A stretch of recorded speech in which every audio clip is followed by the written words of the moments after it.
When you hear Fallout, there's probably a few things that come to your mind. The post-nuclear world, power armor, and the subject of today's video, caps. They're used as the primary currency throughout the Fallout world, and as such are pretty essential to the average playthrough. But what if you wanted to do without them? Could you beat the game?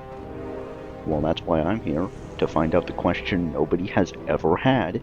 Can you beat Fallout 3 without spending any caps? Because you primarily fight men in Fallout 3, and there's no confirmed bachelor perk, I play as a woman and name myself Paulina. I repeatedly quicksave and quickload to skip Dad's dialogue before assigning my special. 9 strength to better use melee weapons, 1 perception because it's useless, 9 endurance to take more hits, 3 charisma so I can get a point of intense training so I can get child at heart, 10 intelligence to maximize experience gains and skill points upon leveling up, 1 in agility for the same reason as perception, then the rest go into luck for more criticals. Other than antagonizing Butch and Amada, nothing important happened. For tag skills, I chose explosives to disarm the bottom megaton, melee weapons for my primary weapon type, and repair to keep my gear in decent condition. Escaping the vault is as uneventful as ever, though I did get to see Officer Kendall's new technique for fighting rad roaches. I killed the Overseer because he had 3 stimpaks on him. Escaping the vault levels me up, all of the points from which go into melee weapons and repair. Thanks to my hat increasing perception, I didn't have to bother putting points into explosives for just one thing. This rewards me with a house, the most important part of which is my robot butler, who can give me 5 purified waters per week. I noticed that Crazy Wolfgang is in the area, and given the fact all traders carry the key to their stock in Fallout 3, I do my best impression of Lee Harvey Oswald. Before leaving Megaton, I give all my water to Mickey for some good boy points. I know there's nothing for me, really, at Tenpenny Tower, but what's the harm in discovering the location? Okay, that's a lie. I did 1,000 Years of Death Roy Phillips with a hand grenade, but that's not important. My next goal was to head northwest in the direction of Smith Casey's garage. The whole simulation takes like 5 seconds when you just let the Chinese handle things. At some point, I came across a couple Talon Company mercs, which was quite a pleasant surprise, as their combat armor was a substantial upgrade from my Vault security armor. It's time for a Metaverse intermission. I found out that because of the loot menu mod I had, I could actually loot the Chinese simulation troopers. I didn't do that because it would have been cheating. I've been putting some points into small guns for a couple levels by this point, mainly for this, but I've also got more ammo than I thought I'd have access to. Even with an energy weapon skill somewhere in the single digits, the Gauss rifle is still the most powerful weapon at my disposal, which makes it all the more annoying that it gets taken away when the artillery guns are destroyed. Here's something you didn't know. The Crimson Dragoon troops have Brotherhood of Steel holo tags. Not sure why, but they do. By quick saving and quick loading, I got the General to slide for a little, which was fun. After a moment that actively made me laugh, I kinda died. On the run back, I got my favorite kill possibly ever in a Fallout game though. The primary reward for completing Operation Anchorage is the winterized T-51B power armor. The armor is bugged, and has nearly 10 million hit points, meaning I won't have to repair it. Unfortunately, it has no strength buff like most power armor, but that's really a minor thing. Once I left, I fast-traveled to Smith Casey's and headed east for one particular thing. Arriving at Evergreen Mills, I get right to work clearing the place out. Eventually, I make it to the innermost area, the dwelling of Smiling Jack, not only a vendor, which means more stock for me to take, but also the owner of the terrible shotgun, which, despite what its name would imply, is actually one of the strongest guns in all of Fallout 3. Its only real problem is one that applies to all unique weapons in Fallout 3, and that's the fact that they break about as fast as a femur. On my way to Rivet City, I had one specific stop to make. I used the terrible shotgun and popped Grandma Sparkle's head like a balloon. That one's for you, Paul.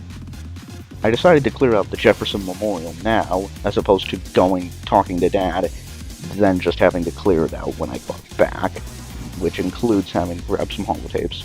While I was clearing out the rotunda, there was a brute that just... I don't want to do this no more. I was really tempted to kill Lucky Harith outside Rivet City, but I decided against it.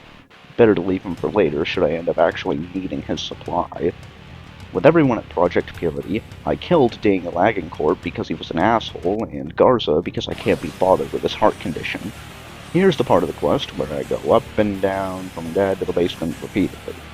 It's fitting that while I was recording this part, I was listening to Endpoint from Yakuza 3, because I was reaching my endpoint.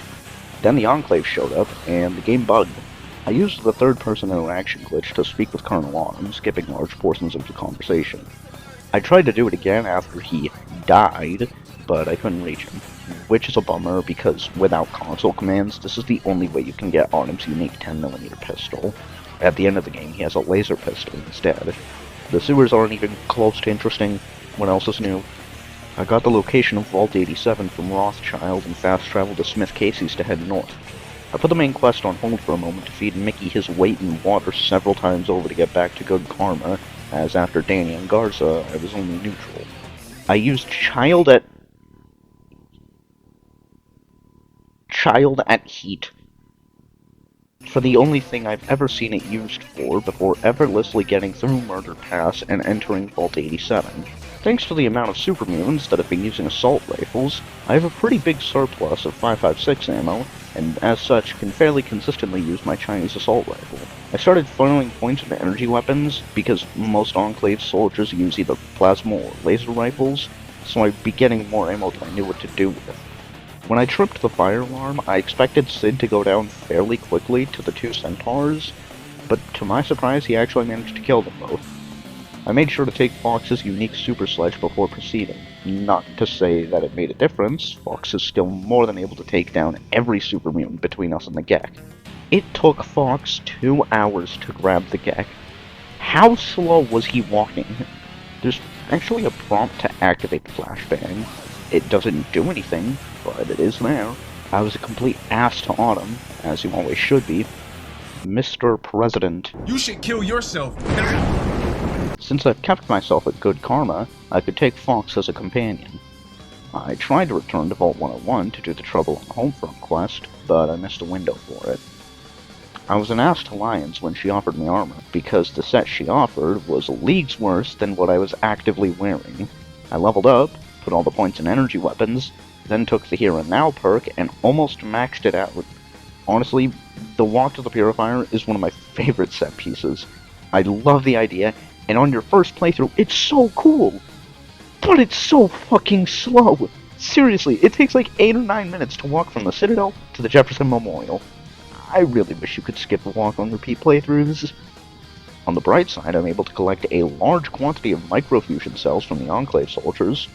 With Fox by my side, I have no trouble clearing a path to the Rotunda. Before I confronted Autumn, I slammed down basically everything in my A-tab.